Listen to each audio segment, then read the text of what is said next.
ಶ್ರೀ ಮಹಾಗಣಪತಿಯೇ ನಮಃ.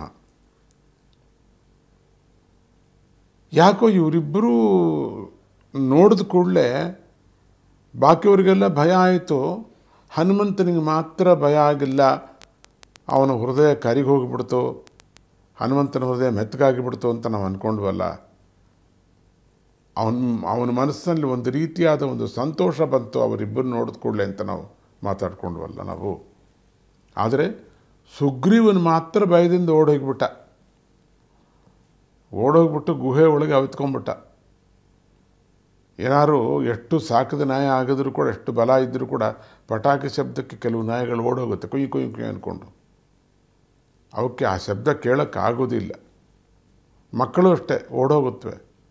ಈಗ ಮೇಲ್ಗಡೆಯಿಂದ ಮಳೆ ಬರೋ ಸಮಯದಲ್ಲಿ ಮಿಂಚು ಹೊಡಿದರೆ ಆ ಮೋಡಗಳೆಲ್ಲ ಗುಡುಗಿದಾಗ ಮಕ್ಕಳೇ ದೊಡ್ಡವರು ಕೂಡ ತುಂಬ ಜನ ಹೆದರ್ಕೊಳ್ಳೋರು ಅಂತ ಈವಾಗಲೂ ಹೆದರ್ಕೊಳ್ತಾರೆ ದೊಡ್ಡವರು. ಏನೋ ಭಯ ಆಗುತ್ತೆ, ಏನೋ ಹೊಡೆದು ಬಿಡುತ್ತೇನೋ ಹಾಗೆ ಅಂತ. ಸುರು ಮಳೆಯಲ್ಲಿ ಕೂಡ ತುಂಬ ಹೆದರ್ಕೊಂಡ್ಬಿಡ್ತಾರೆ, ಎಲ್ಲೋ ಓಡೋಗ್ತಾ ಇರ್ತಾರೆ ಕೂಡ. ಹಾಗೆ ಇವರನ್ನು ನೋಡಿದ ಕೂಡಲೇ ಭಯ ಪಟ್ಕೊಂಡು ಹೋಗ್ತಾ ಇದ್ದು, ಯಾಕೆ ಹೋಗ್ತೀಯ ಅಂತ ಕೇಳ್ತಾನೆ ಹನುಮಂತ.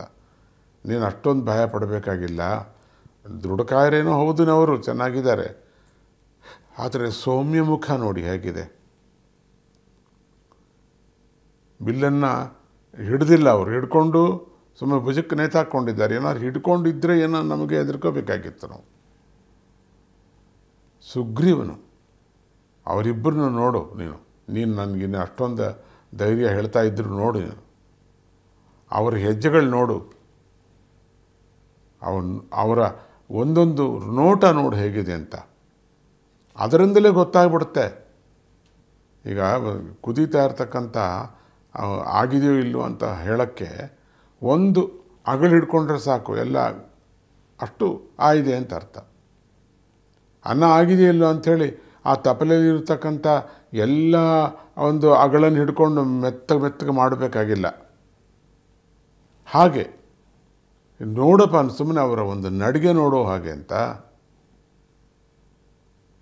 ನೋಡ್ತಂದ್ರೆ ಎಂಥ ರಾಕ್ಷಸರನ್ನು ಕೂಡ ಒಂದೊಂದು ಸೆಕೆಂಡ್ನಲ್ಲಿ ಅವರು ಚೂರು ಮಾಡ್ತಕ್ಕಂಥ ಶಕ್ತಿ ಇದೆ ಅಂತ ಹೇಳ್ತಾನಂತೆ. ಹಾಗೆ ಹೇಳ್ತಾನೆ ಹನುಮಂತ, ಮಾಡಲಿ ಬಿಡೋದಕ್ಕೇನೋ, ನಮಗೇನು, ನಮ್ಗೆ ಯಾಕೆ, ನಾವ್ಯಾಕೆ ಹೆದರೋದು, ಅವ್ರು ಮಾಡ್ತಾರೆ, ನಮಗೇನು ಹೆದರೋದು ಅಂತ ಹೇಳಿದಂತೆ ಹನುಮಂತ. ಅದರ ಸುಗ್ರೀವನು ಅವರು ಮನುಷ್ಯರು, ಅವರಿಗೆ ಈ ದಟ್ಟವಾದ ಕಾಡಲ್ಲಿ ಏನು ಕೆಲಸ ಇರ್ಬೋದು? ಬಹುಶಃ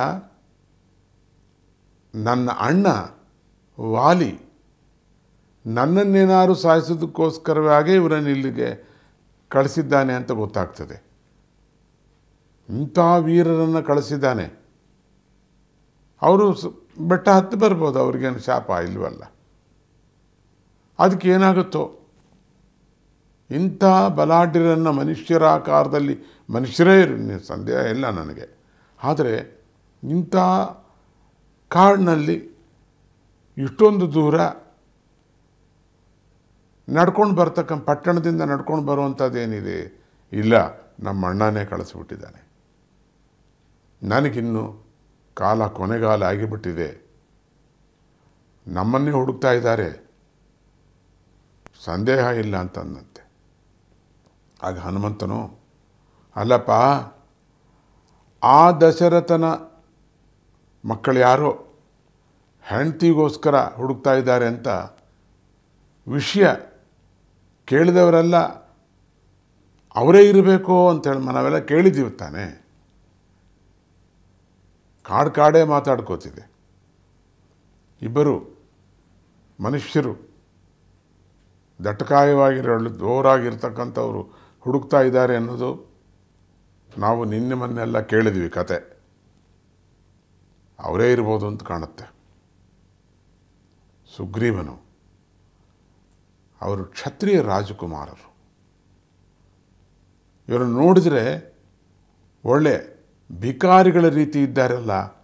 ನೀನು ಹೇಳ್ತಾ ಇರೋದು ಎಂಥ ಕ್ಷತ್ರಿಯ ರಾಜಕುಮಾರರು, ಹೀಗೆಲ್ಲ ನಡ್ಕೊಂಡು ಬರ್ತಾರೆ ಅವರು. ಆ ದೃಷ್ಟಿಯಲ್ಲಿ ನೋಡ್ತಂದ್ರೆ ಇವರು ಭಿಕಾರಿಗಳ ಥರ ಇದ್ದಾರೆ. ಏನು ಹಾಗಿದ್ದಾರೆ, ನಾರು ಬಟ್ಟೆಗಳು ಇಟ್ಕೊಂಡಿದ್ದಾರೆ, ಹರಿದೋಗಿವೆ ಬಟ್ಟೆಗಳು, ಶರೀರವೆಲ್ಲವೂ ಮಲಿನವಾಗಿದೆ, ಜುಟ್ಟು ಅದರೋಗಿದೆ. ಅದರಿಂದ ಇವರು ಯಾರೋ ಬಿಕಾರಿಗಳು, ಅದರಲ್ಲೂ ನಮ್ಮ ಅಣ್ಣ ಕಳಿಸಿದ್ದಾನೆ ಬಿಡು. ಹಾಗೆ ನೋಡ್ತಾ ಇದ್ದಾಗ ಯಾರು ಇಲ್ಲಿ ಇವರಿಬ್ಬರು ಋಷಿಪುತ್ರರಾಗಿ ಕಾಣ್ತಾ ಇದ್ದಾರೆ ಅಂತ ವರ್ಣನೆಯನ್ನು ಮಾಡ್ತಾ ಇದ್ದಾರೆ. ಮುಂದೆ ನೋಡೋಣ ಏನಾಗುತ್ತೆ.